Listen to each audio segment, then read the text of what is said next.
அன்பு உறவுகளுக்கு வணக்கம்.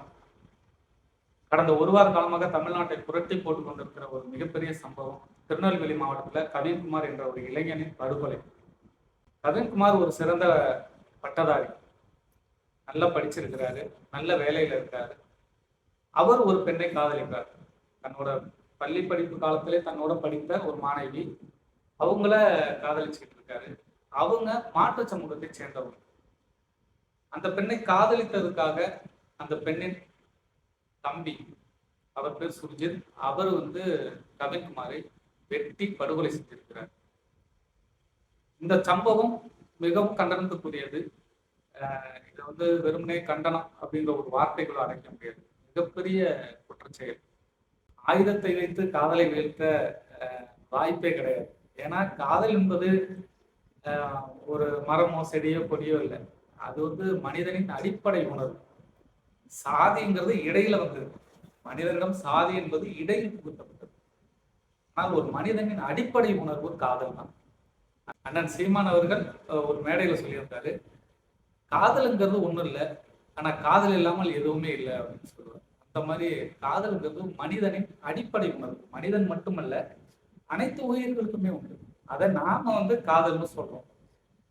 அப்படிப்பட்ட ஒரு உணர்வை வெறுமனே சாதியை வைத்தோ இல்ல அருவாளை வைத்தோ இல்ல கத்தியை வைத்தோ அழிக்க முடியும்னு நினைக்கிறது முட்டாள்தனத்தின் உச்சம்.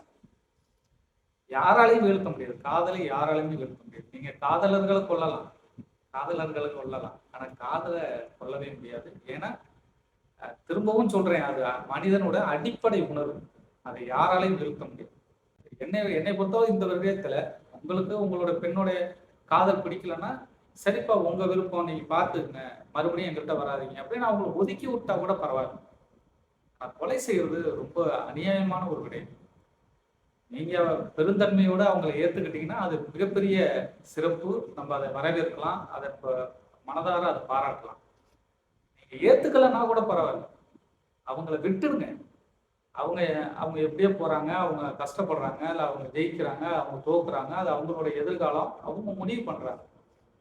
நீங்க பெற்றோர்கள் அவங்களை கண்டிக்கலாம், இல்லம்மா அது நமக்கு செட் ஆகாது, நமக்கு வேண்டாம், நீங்க விட்டுருங்க அப்படின்னு கூட சொல்லுங்க. அதை தாண்டி பிள்ளைகள் ஒரு முடிவு எடுக்கும்போது நாம அதை தடுக்கவே முடியாது. குறிப்பா காதல் என்ற ஒரு விடயத்துல அந்த பருவத்துல காதலை தாண்டி இந்த உலகத்துல எதுவுமே இல்லைங்கிற உணர்வு தான் அவங்கள்ட்ட இருக்கு. நீங்க என்னதான் பேசினாலும் அதுல அவங்க மாற்றவே முடியாது. அது நம்ம கண்கூட பார்க்கிறோம். பல விடயங்கள்ல, பல குடும்பங்கள்ல அதை நம்ம கண்கூட பார்க்கிறோம். அப்படி பார்த்தும் நமக்கு அதை நம்ம ஏத்துக்கல, அதை நம்ம உணரலைன்னா அது நம்மளுடைய முட்டாள்தான். குறிப்பா காதல் சார்ந்த விடயத்துல ஒரு சம்பவம் நடக்குது அப்படின்னா அதுக்குள்ள பஞ்சாயத்து பேசுறதுக்கான வேலையே இல்லை. அதுல அந்த குடும்பத்தோட பெற்றோர்கள் அந்த பெண்ணை கண்டிக்கலாம், இல்லைம்மா வேண்டாம், நம்ம எங்களால அங்க நிக்க முடியாது, எங்களால அதை சந்திக்க முடியாது, எங்களுக்கு அந்த அளவுக்கு அதை ஏத்துக்கிற மனப்பக்குவம் இல்லை அப்படின்ட்டு நம்ம மகளை நம்ம கண்டிக்கலாம். அந்த பையனின் குடும்பத்தார்கள் அந்த பையனை கண்டிக்கலாம். அதை தாண்டி நம்ம பெத்த பிள்ளைய கூட நம்ம அடிக்கிறதுக்கான உரிமை நமக்கு இல்லை. அதான் உண்மை. நாம பெத்த பிள்ளையவே நம்ம கண்டிக்கிறதுக்கு ஒரு ஒரு அளவுக்கு மேல நமக்கு உரிமை இல்லை. அப்படிங்கிற பட்சத்துல நாம இன்னொருவரின் பிள்ளையை வெட்டுவதும், குத்துவதும், கொலை செய்வதும் இது மிருகத்தை விட மோசமானது. மிருகத்தை விட மோசமான குணம். கொலை செய்கிறது, அதுவும் காதலை எதிர்த்து கொலை செய்வதுங்கிறது அறிவிலித்தனம். இந்த விடயத்தில் கொலை செய்த சுர்ஜித் அவரை பார்த்தீங்கன்னா அவரும் நல்லா படிச்சிருக்கிறாரு, ஏதோ அத்லட் அப்படிங்கிற மாதிரி தெரியுது. அதை தாண்டி அவர்களுடைய பெற்றோர்கள் காவல்துறையில பணி செய்கிறாங்க, காவல்துறை கண்காணிப்பாளர்களா இருக்காங்க. தாய் தந்தை இருவருமே காவல்துறையில பணி செய்கிறாங்க. அந்த பெண் சித்த மருத்துவரா இருக்காங்க. அவங்க எல்லாருமே கல்வி கற்றவர்கள் தான், கல்வி நல்லா படிச்சிருக்கிறாங்க. அந்த சுர்ஜித் கூட நல்லா படிச்சிருக்கிறாரு. ஒரு ஸ்போர்ட்ஸ்மேன் அப்படிங்கிற மாதிரி தகவல் வருது. ஒரு பக்கம் அருவாளெல்லாம் வச்சுக்கிட்டு போஸ் கொடுத்துக்கிட்டு இருக்காரு. அவ்வளோ கல்வி பயின்ற ஒரு சமூகத்தில் பொறுப்பான பதவிகள்ல இருக்கிற ஒரு தாய் தந்தையர்கள் தன் பிள்ளையை இவ்வளவு சாதி வன்மம் கொண்டவனாக வளர்த்திருப்பது தான் பெரிய மோசமான செயலாக. இவர்கள் படித்திருந்தும் என்ன புண்ணியம்? எதை படித்தார்கள்னே தெரியல. இந்த குடும்பத்துல கவின்குமார் இறந்து விட்டார். கவின்குமாரை கொன்னுட்டீங்க, சரி, குடும்பத்தோட நிலை என்ன? உலகமே காரி துப்புகிறது. உங்க சாதிக்காரன்ல 4 பேர் 5 பேர் உங்களுக்கு சப்போர்ட் பண்ணலாம், சாதிச்சுட்டப்போ சொல்லலாம். உலகத்தின் பார்வையில் நீங்கள் பூஜ்ஜியம் கூட கிடையாது, அதையும் கீழாக போயிட்டு. இதுதான் யதார்த்தம். நாளைக்கு வெளியில வந்தா உங்க சாதிக்காரங்க உங்களை மதிச்சு உங்களோட இழந்து போன வாழ்க்கை திருப்பி கொடுத்துருவாங்களா? அப்படிலாம் கொடுக்க மாட்டாங்க. யாரும் யாருடைய வாழ்க்கையும் தூக்க முடியாது, பார்க்கவும் மாட்டாங்க. உங்க பெண்ணை விட்டிருந்தா கூட, அந்த பெண் திருமணம் செய்து கொண்டு போயிருந்தா கூட உங்களுக்கு ஒரு 2 மாசம் 3 மாசம் வழியா இருக்கும். அதுக்கப்புறம் நீங்க ஒரு யதார்த்தமான வாழ்க்கையை வாழ்ந்திருக்கும். இன்னைக்கு அந்த பையனை அந்த குடும்பத்தோட ஆணிகள், அந்த குடும்பத்தை அடுத்த கட்டத்துக்கு நகர்த்தி செல்வதற்கான ஒரு அச்சாரமாக இருந்த அந்த பையன் அவனை கொலை செய்துவிட்டு அவன் ஒருவன் இறந்து விட்டான். அந்த குடும்பத்தோடைய நம்பிக்கை, ஒரு மகன் நல்லா படிச்சுட்டான், ஒரு நல்ல வேலையில இருக்கான் அப்படிங்கிற மகிழ்ச்சி ஒரு தந்தை பெறுவதுங்கிறது அவ்வளவு கடினமா இருக்கு இந்த காலகட்டத்தில்.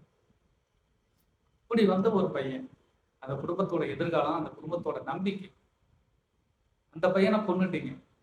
இப்ப உங்க குடும்பத்தோட நிலை என்ன? உங்க பெண்ணோட மனநிலை என்ன? உங்க மகன் சுர்ஜித் அவர்களுடைய எதிர்காலம் என்ன?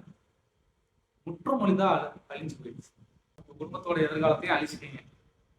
உங்க குடும்பத்துக்கு எதிர்காலமே இல்லாத அளவுக்கு ஆகிட்டீங்க. இதுதான் 2 காவல்துறை கண்காணிப்பாளர்கள் பெற்று வளர்த்தெடுத்த மகனின் செயல்பாடா இருக்குன்னா, இந்த சமூகத்தை நம்ம எப்படி பார்க்கறது? இந்த சமூகத்தை நம்ம எப்படி பார்க்கறது? இந்த சமூகத்துல என்ன இருக்கு? ஒண்ணுமே இல்லை. வெறுமனே ஒரு காட்டுக்குள்ள வாழ்வது போல. குறிப்பா இன்னைக்கு எங்க பார்த்தாலும் கொலை கொலை கொலை கொலை. நினைச்சு பார்க்கவே அருவருப்பா இருக்கு. கேட்டா தமிழ்நாடு அந்த முதல் இடத்துல இருக்கு, இதுல முதல் இடத்துல இருக்கு, அதுல நாங்க தான் முன்னாடி கொண்டு வந்து நிறுத்துறோம், நாங்க தான் முன்னாடி கொண்டு வந்து நிறுத்துறோம்லாம் அந்த திராவிடர்கள் பேசுவாங்க. நம்மளுடைய பார்வையில நம்மளுடைய மண்ணே, நம்மளுடைய மக்களே இவ்வளவு இளைநிலையில இருக்காங்களே நம்ம சிந்திக்கிற அளவுக்கு இந்த சமூகம் இருக்குது என்றால், இந்த தோல்விக்கு காரணமும் கடந்த 100 ஆண்டுகளாக இந்த மண்ணை ஆட்சி செய்கிறவர்கள் தான். குறிப்பா நாங்க தான் படிக்க வச்சோம்னு சொல்றாங்க, அவங்களோட ஆட்சி காலம். இவங்களோட ஆட்சி காலத்துலதான் இவ்வளவு அவலங்கள் நடக்குது, இவ்வளவு கேவலங்கள் நடக்குது, இவ்வளவு அநீதிகள் நடக்குது. எங்கேயாவது ஏதாவது ஒரு நல்லது நடந்துச்சுன்னா இதுக்கெல்லாம் காரணம் நாங்க தான், திராவிடம் தான் இதுக்கெல்லாம் காரணம். இவ்வளவு பெரிய கேவலம் நடக்குது, இவ்வளவு பெரிய அசிங்கங்கள் நடக்குது, இதுக்கும் நீங்களே பொறுப்பேற்கணும். இதுக்கும் இந்த ஆட்சியாளர்கள் தான் பொறுப்பேற்கணும். இதை மக்கள் உணரணும். நீங்க எங்க சுத்தி எங்க வந்தாலும் இந்த குற்றங்களுக்கான அடிப்படை எங்க போய் நிற்கும்னா, ஆட்சி அதிகாரம், அந்த நிர்வாகம் தான் காரணமாகும். சட்டம் ஒழுங்கு பிரச்சனைன்னு வரும்போது இது முழுக்க முழுக்க இந்த அரசு நிர்வாகத்துக்கு தான் போய் சேரும். அவங்கதான் இந்த நிலைக்கான பொறுப்பை ஏத்துக்கிட்டு அதுக்கான தீர்வு தரணும். தீர்வு என்ன? 6 லட்சம் பணமா? தீர்வு அது இல்லை.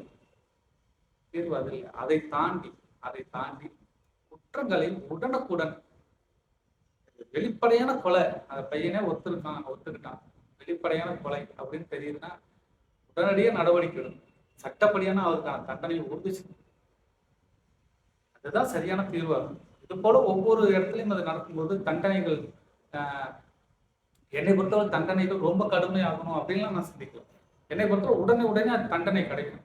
அப்படி கிடைக்கும் போது ஒரு அது தவறுங்கிற ஒரு இடத்துக்குள்ள அது வந்துடும். பயம் ஒரு பக்கம் வரும். இன்னொரு பக்கம் சாதி என்பதே ஒரு மனிதனுக்கு கேடான விடயம். சாதிய வேற்றுமை, சாதி தீண்டாமை உணர்வுகளை அகற்றும் நோக்கில் மக்களிடையே உளவியல் ரீதியாக சில களப்பணிகளை செய்யும். அரசு முன்னெடுத்து செய்யும். இங்கேதான் 1 லட்ச ரூபா ப்ராஜெக்ட்னா அதுல 10,000 ரூபா கூட அந்த செயல்பாட்டுக்கு வர்றதில்லை. மிச்சம் 90,000 எங்க போகுதுன்னு தெரியல. அந்த மாதிரியான நிர்வாகம், இந்த நிர்வாகத்தை வச்சுக்கிட்டு இந்த சமூகம் எப்படி தன்னை தகவமைத்துக் கொள்ள போகிறது அப்படின்னு தெரியல. இதுக்கெல்லாம் என்னை பொறுத்தளவு ஒரு தீர்வுனா, தமிழ் குடிகளுக்குள்ள ஒரு ஒற்றுமை உருவாகணும், ஒரு ஓர்மை நிலை உருவாகணும். அதை இங்கே நிலைநிறுத்தணும்னா தமிழ் தேசியம் அதிகாரத்துக்கு வரும். தமிழ் தேசிய அரசு இந்த மண்ணில் அமையாமல் இந்த மாதிரியான பிரச்சனைகளுக்கு தீர்வு கிடைக்கவே கிடைக்காது. அதுதான் என்னுடைய பார்வை.